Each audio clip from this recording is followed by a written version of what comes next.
China and the Arctic. How concerned should the United States and its allies be? That's the topic for today's conversation. I'm Max Bergmann. I'm the director of the Europe-Russia Eurasia Program here at CSIS. And we're here today for a really exciting discussion about China's position and objectives in the Arctic.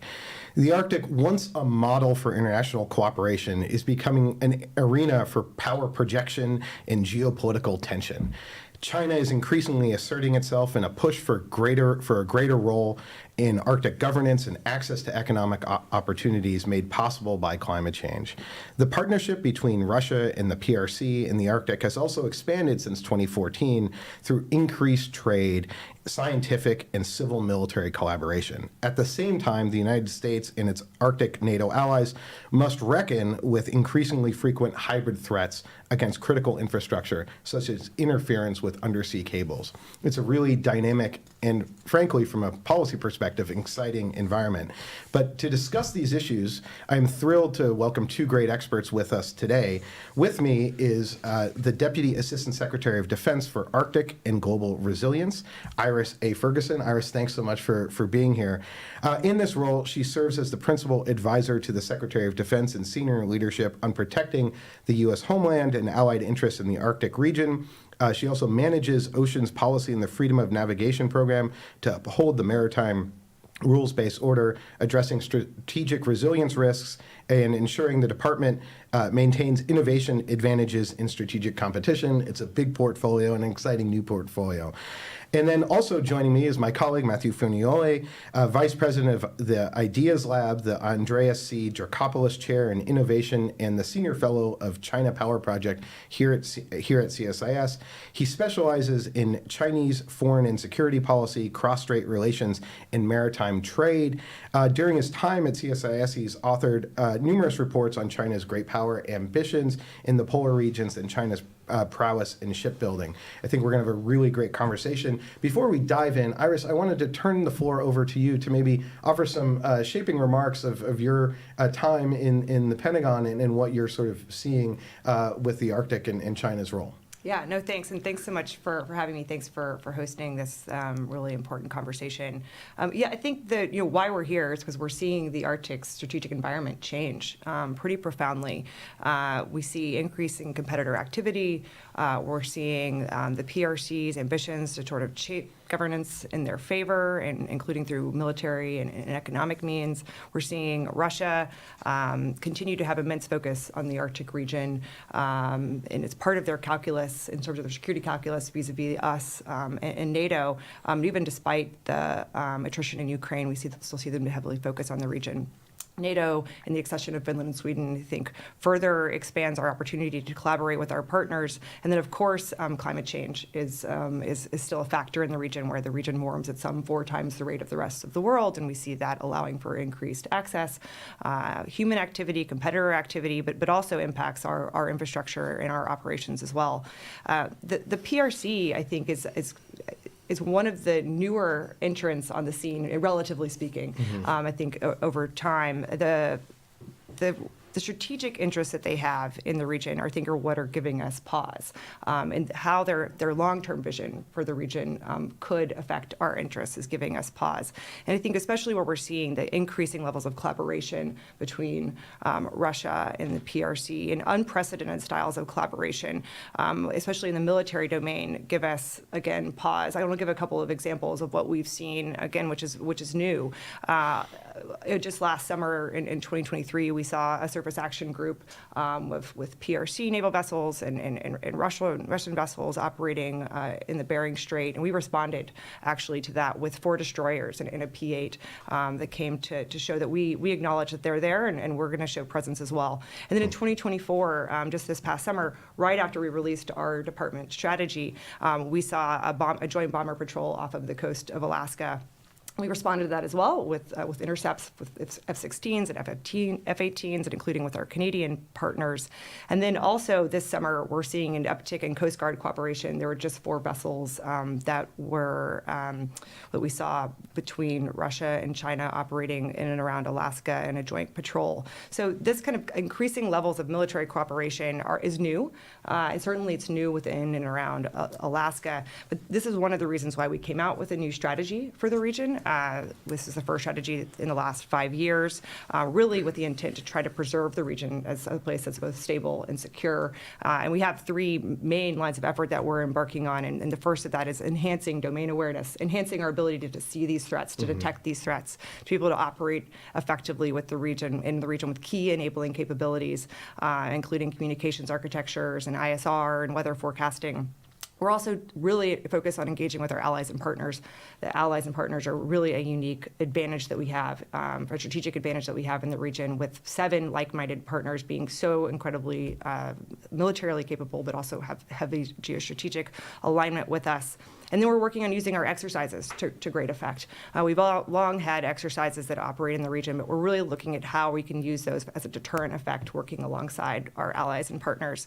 So I think the topic that we're here today discussing, I think it's telling that that there's an evolution, I think, in how our competitors are thinking about the region.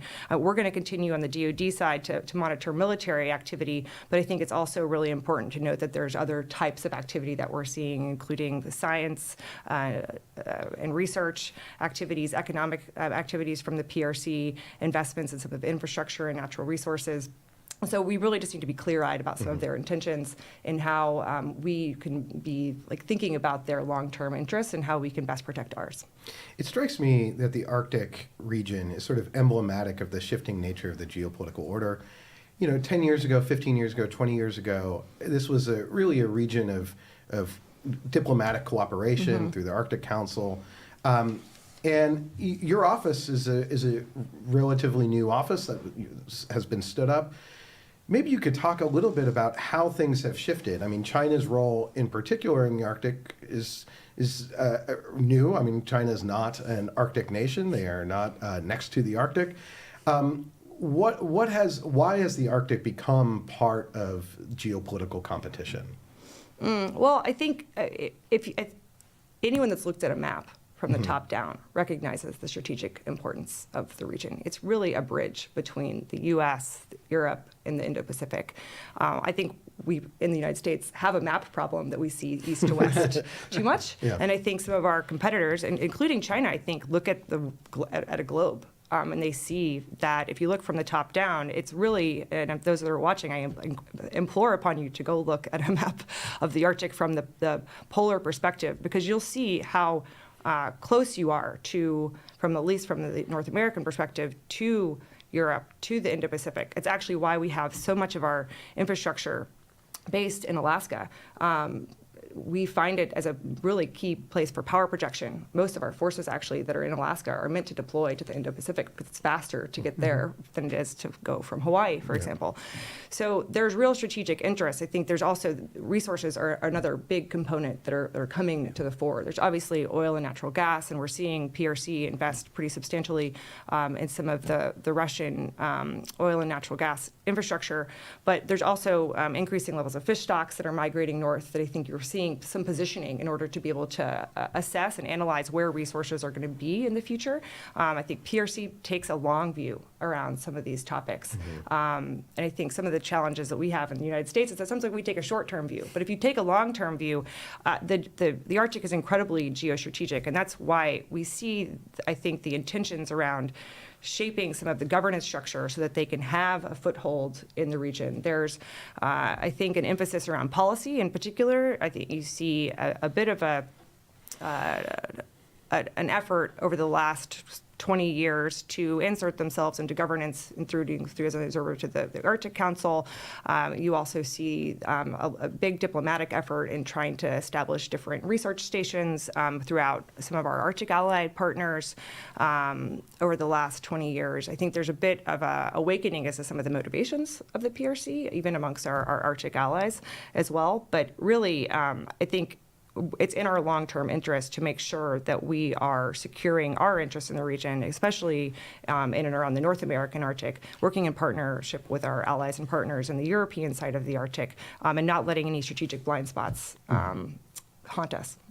Matthew, let me bring you in. Maybe you could enlighten us a bit on why is China in the Arctic? What interests you does China see? I sort of mentioned some of them, but maybe you could unpack that a bit of what's China's sort of long game here. Sure, yeah, and it's very much about the long view, right? They have a long-term strategy that they've been laying out for over a decade into how they want to establish a presence in the Arctic, right? And so on one hand, you have this, how do we become influential in the Arctic? How do we go about doing that? What are the different vectors that we can do that?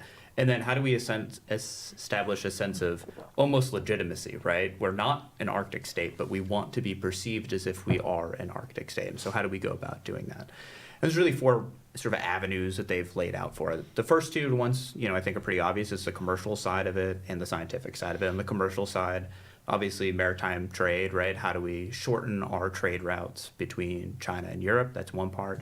Also, mineral extraction, gas extraction, those things. And then scientific research, right? Those are the two, I think, that are most obvious and right there.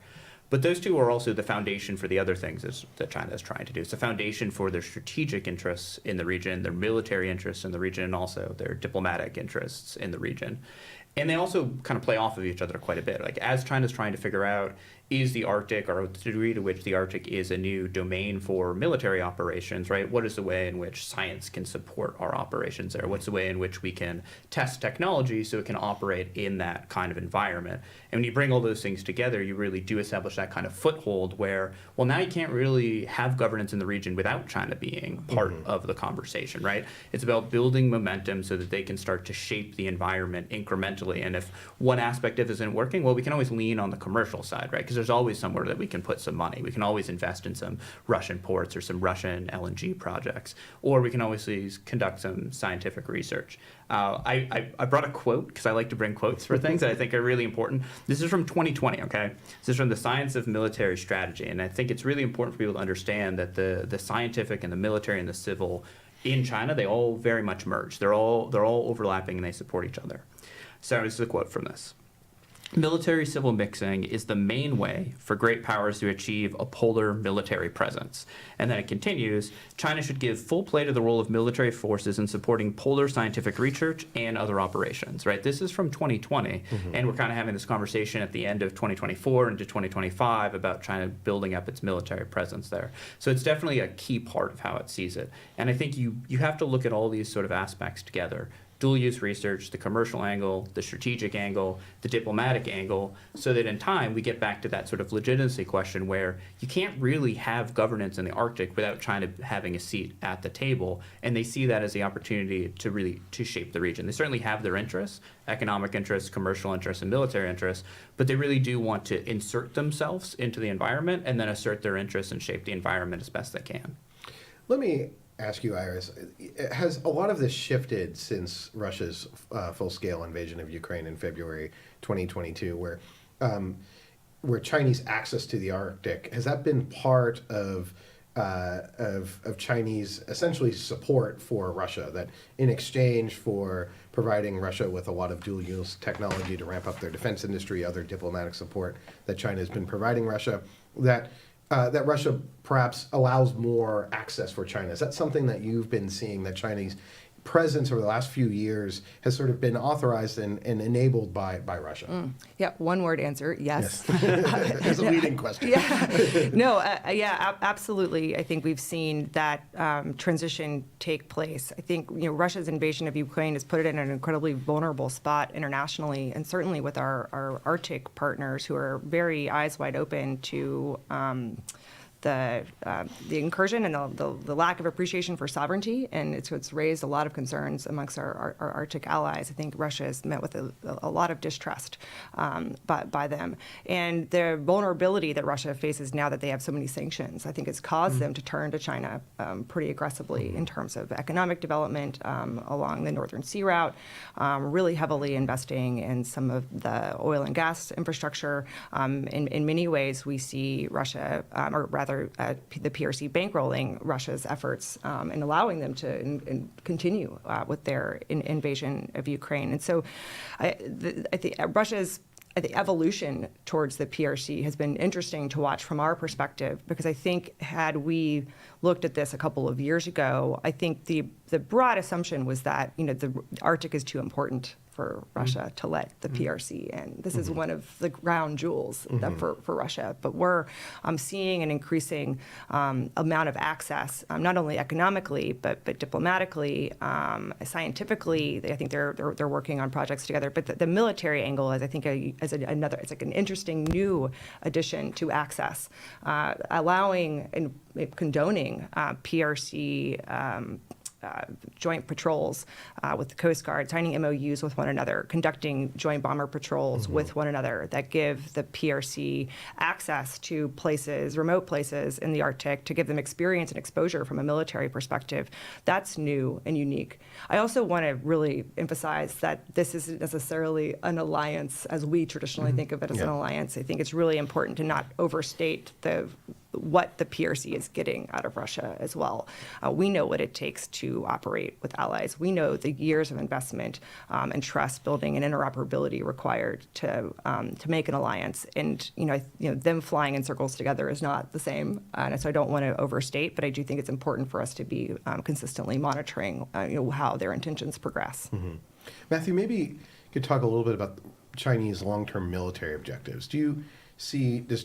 Is China sort of constantly pushing Russia to have a permanent presence in the Arctic, or is this a region where they're just looking to have more of a presence to give the United States something to think about, to gain more experience? How do you see this? What is China's sort of 2050 vision here, or 2040 vision for itself militarily? Yeah, there's a few parts to that. I think one is on the sort of Russia front, right? I mean, they've been looking at Russia as their gateway into the Arctic for quite some time, right? You can go back to Chinese scholarly work 2018, 2019. They were talking about how Russia is their sort of gateway of getting in, talking about which ports are most viable for Chinese interests.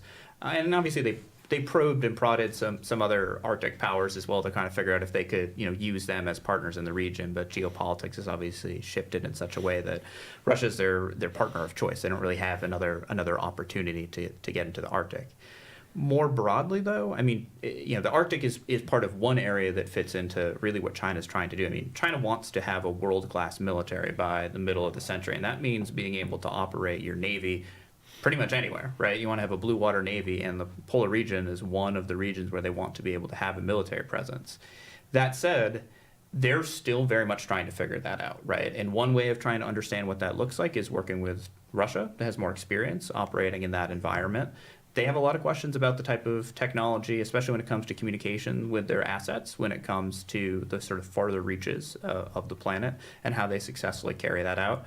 But I think they recognize in the same way that the U.S. does and that Europe does that it's a strategically important environment. They need to have a presence there. On one side, it's securing their strategic interests, right? You think about maritime trade going through there. They're going to want to be able to secure that trade, but also countering the United States. There's this sort of broad sense, right, coming out of China that they need to find these sort of emerging areas of geopolitical competition that are of strategic importance and find a way of getting in there now and slowly sort of incrementally building up their presence so that they have a way of shaping that environment that's beneficial to it. What they don't want, right, the opposite of what they want is to ignore it, wait 20 years, and then try to figure out how do we actually get into that environment, right? They want to start shaping things now, eroding systems that are not beneficial to it and trying to establish its presence in such a way that as its military gets more assertive and as its military develops further, the environment is more ripe for it to have a sustained presence. Iris, maybe you could offer a little bit, how are European allies, how is NATO seeing this challenge? Is this, on the one hand, Washington is very China-focused, and some quarters, some people say that we're China-obsessed, focused on the pacing threat. And, do the Europeans share the same concern about Chinese presence in the Arctic? What have your diplomatic engagements been like with your fellow European partners? Yeah, I mean, I would say it's evolved pretty dramatically since when I started this position and where we are now. I think that, to your points about where China has tried to make inroads, I think they initially tried to make a lot of inroads with many of our Arctic partners and our European partners to try to gain the scientific research stations that exist in Iceland and in Svalbard, and trying to make investments in some of our allied nations, including in Greenland and in places that are traditionally maybe a little bit more vulnerable economically. And I think they still are doing that, to be clear. But I think that some of those initial forays were met with more open arms because of the need for investment. But there's been a bit of an appreciation now about some of the motivations. I think if you look at some of the rhetoric about what they're doing, the fact that they've changed the messaging from near Arctic state to third pole to Polar Silk Road. And one of the things that we heard at the Arctic Circle Assembly in Iceland was collaboration with highly densely populated areas. And, it's like they're, I think, just testing out different rationales for why they care about this issue. It's like I'd love if America was a Mediterranean nation, but it doesn't quite add up. Yeah, and so I think that this messaging is the dubious motivations are starting to awakening, not only amongst, I think that militaries in particular always kind of have a little bit of a sense of recognition of the pacing challenge of a competitor. It's what the transition I'm seeing is actually on the diplomatic side as well, that our State Department colleagues and State Department MFA counterparts are also recognizing the change and recognizing that there is potentially not always the greatest motivations behind some of their activity. One of the things that's also evolved is, I think they were looking at things from their own theater. One of the from the European side of the House. And so as they've sort of looked at motivations, they've started to put in different controls in terms of investment controls. They've started thinking about what are these research stations really up to, doing a little bit more of a peeking under the hood of what's going on. And I would give our Arctic allies credit. I think they're doing a really good job of trying to find the blend of where there's genuine scientific activity that we want to ensure takes place, but also trying to recognize where there might be things that are a bridge too far. And I think they're putting some really good controls and research in place to that effect. But they're also acting, I think, in Sweden, for example, they've cut off the ability they're going to cut off the ability to have a downlink station for China at one of their ranges. And then again, in Svalbard, I think Norway's doing a really good job of taking a look. So they look at the things from the European side, but I think what's evolved even more so than this kind of transparency around motivations and investment has been what's happened on the Indo-Pacific side of the Arctic. This alignment between Russia and China is something, again, that's deep mistrust of Russia. And seeing China align with Russia is it now becomes that might be a bridge too far for us. Because if you are trusting Russia and you are aligning with them militarily, then we need to really call into question how much we trust you. So I think the military alignment in the Indo-Pacific side and what we're seeing about these various, even if they are incremental increases in presence with one another, I think has been really eye-opening. We pulled together our militaries for the first time to talk about these issues with our like-minded partners. We call it the Arctic Security Policy Roundtable. It's my counterparts. Just over the past year, we've convened 3 times. And one of the biggest topics of conversation is, do we see the threat environment the same? We share our intelligence assessments with one another at the outset, and do we see alignment of what's going on? And we just held one a couple of weeks ago, and the resounding answer was yes, that we are all seeing this kind of threat the same, and that we need to be cautiously working with one another and honestly just quality controlling with one another, because it's really important for us to continue to keep an eye and have a pan-Arctic look. Because if we look at things in our own little silos, we'll probably be missing something strategic. So you see this going forward as sort of a bigger part of NATO's portfolio, NATO's focus, because historically, it kind of hasn't been, right? So you think this is going to be a much bigger focus for NATO going forward? Yeah, I mean, I can't speak for NATO, to be really clear about that. There are very clear lines in terms of what I can and can't say. But I do think that strategically, with the accession of Finland and Sweden into NATO, there has to be, in some ways, a focus. And there is a focus, I think, increasingly, and as they call it, the high north. I think they're in the process of looking at the new regional plans that would basically define various exercises and operations and capabilities that would be required to operate in these regions. So that's very much a process that's happening right now in real time, is what each unique country can bring to the table and how they can protect their various AOR and who's and which grouping. A complicated process, to be fair, but I do sense an increasing level of focus, certainly at NATO, and I think that there's real opportunity for capability development and advocacy with our partners there.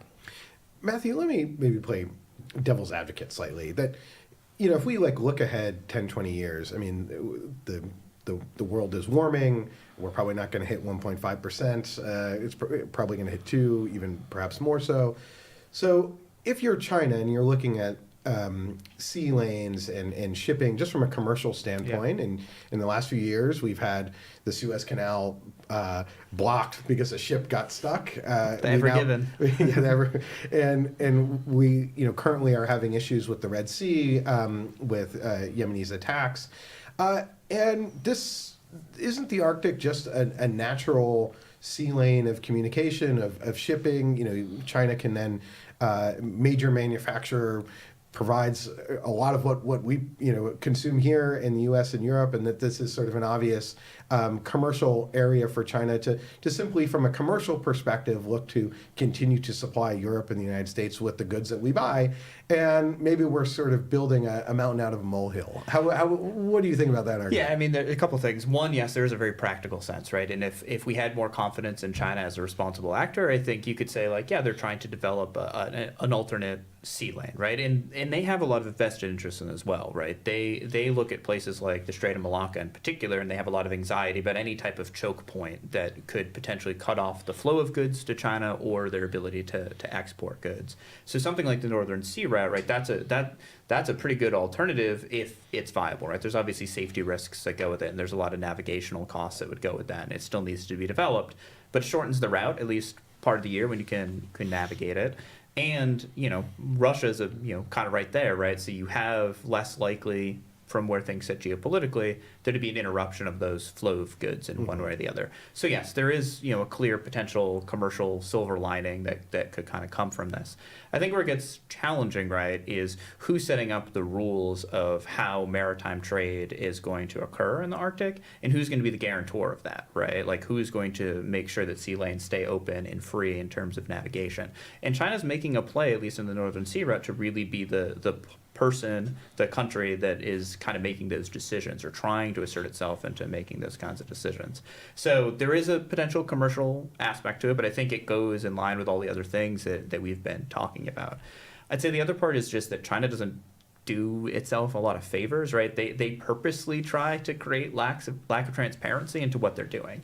And there's the commercial part, but there's also the scientific part, right? There's lots of Chinese researchers that are trying to do actual, real research on climate change and on polar ice and on all of these different things, right?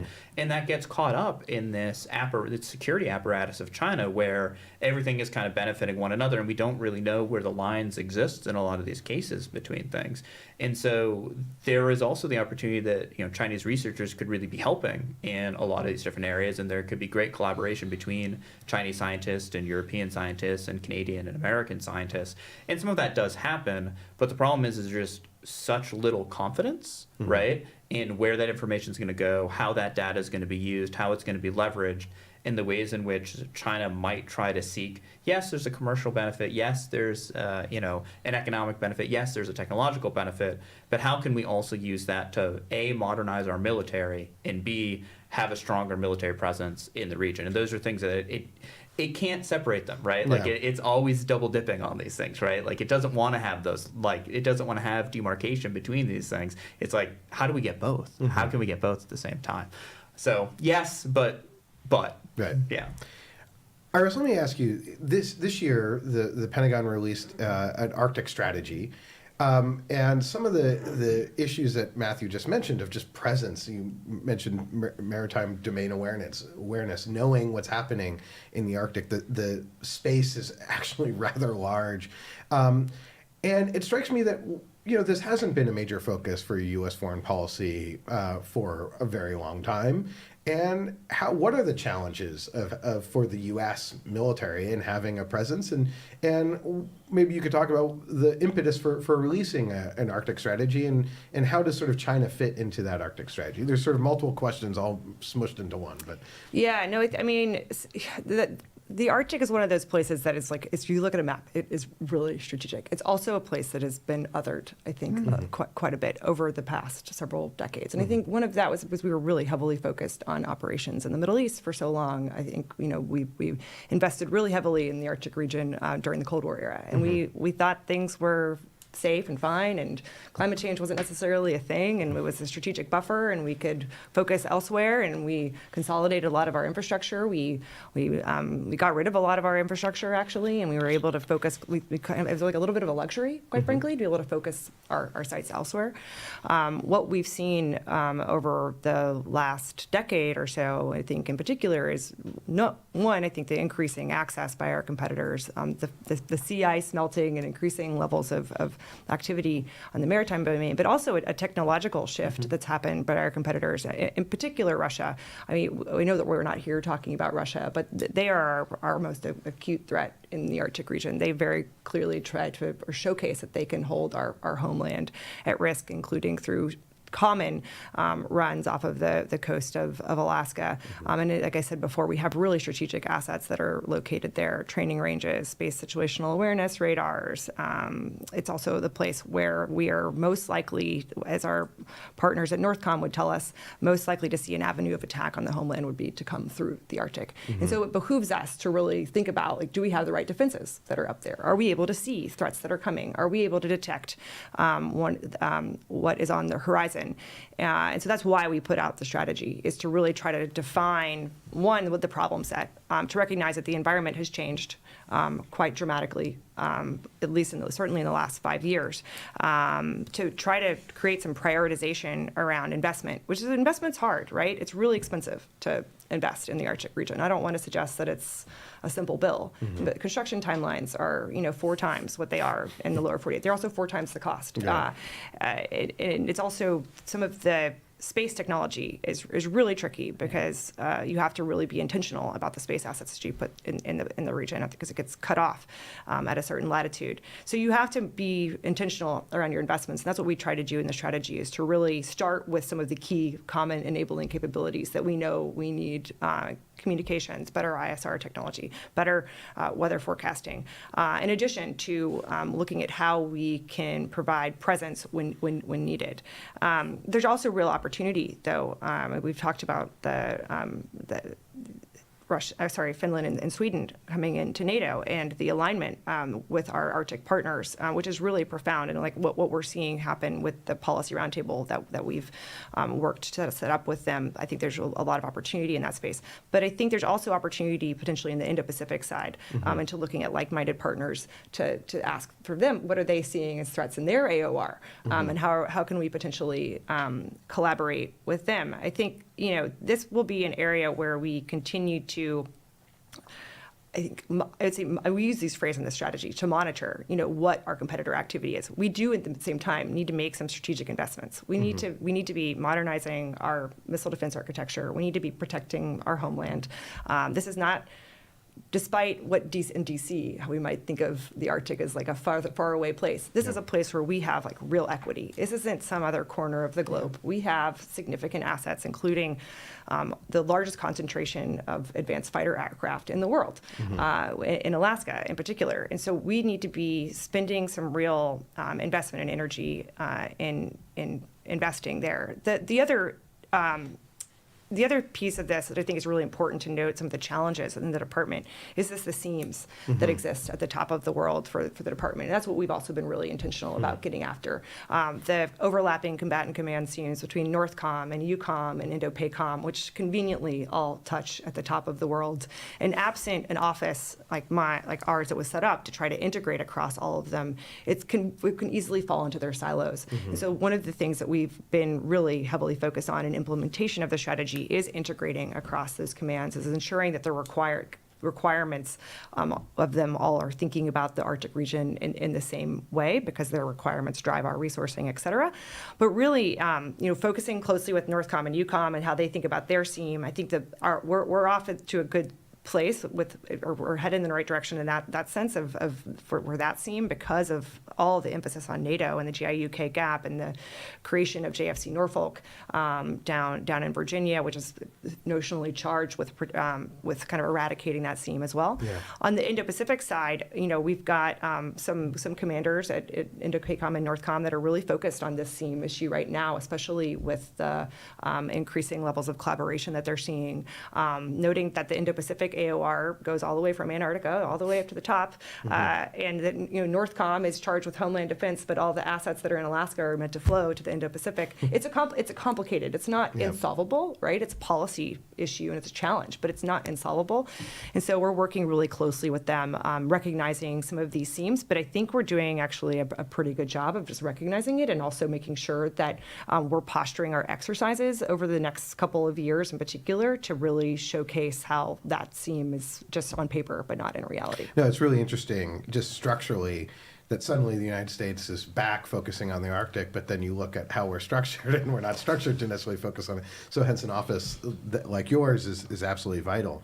Let me ask you, there's been lots of concern in Europe and lots of activities of around Russian hybrid threats, of cables being cut, of undersea infrastructure exploding, and the Arctic strikes me as a potential area for that sort of hybrid activity, particularly if you're setting up, expensive assets far away from population centers.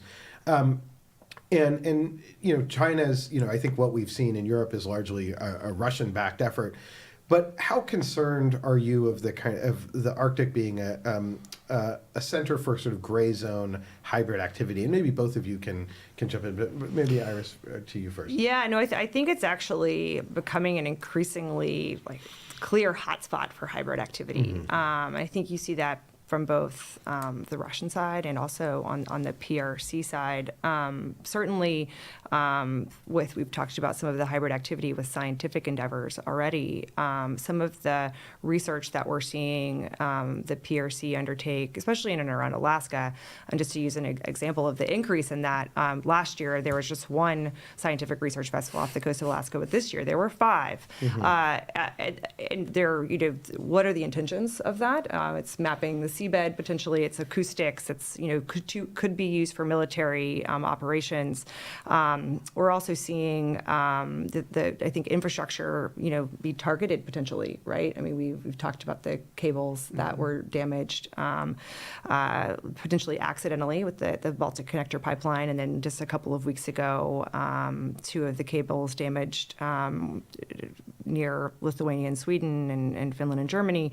I think noting that there was a Chinese bulk carrier operating nearby, it does give suspicion, right? I know that that's still in the process of being looked at. Just in terms of how various actors are acting with integrity, I think is in question. I think the vulnerable communities piece is an area where there's going to be an increasing amount of activity, and we're continuing to see activity from China in particular, and trying to make inroads with some of the northern communities, including in Canada and even in Alaska, to try to advance their interest economically. But really, it's not in the interest of the state to allow for, say, acquisition of strategic infrastructure. I was just in Kirkenes up in Norway a couple of months ago, and I don't know if you saw the news reports of the PRC, state-owned agencies trying to purchase some of the deep water ports that are up there. And those are communities that would need investment, quite frankly. They need infrastructure investment. And I think there's some, we need to be eyes wide open. And I will say that I think our allies and partners are not going to likely to sell these things, to be clear. But if absent really judicious screening and awareness, and also communications with these these communities. I mean, there are lots of indigenous communities, especially in the North American Arctic, where that's not a lot of infrastructure. I mean, they need some help and investment. And so there is, I think, an onus on states to try to figure out what right looks like and how, if you're going to say no to the PRC, you've got to figure out some other mechanism.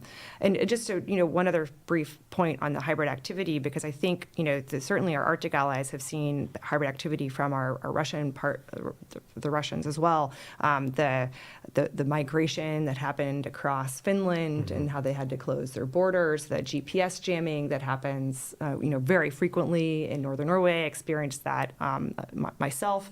I think those kinds of activities are going to be on the rise, and so it's why it really behooves us not to just focus on defense only. I think defense has a role to play, but defense cannot do it all. It's really much a whole of society approach that's needed to counter some of these threats and to be aware of them, to be cognizant of them, to have economic awareness, to have diplomatic awareness, to have scientific awareness, and then also to have military to be there in the event of it's needed. But I really think we need to be thinking about this in a much more holistic way.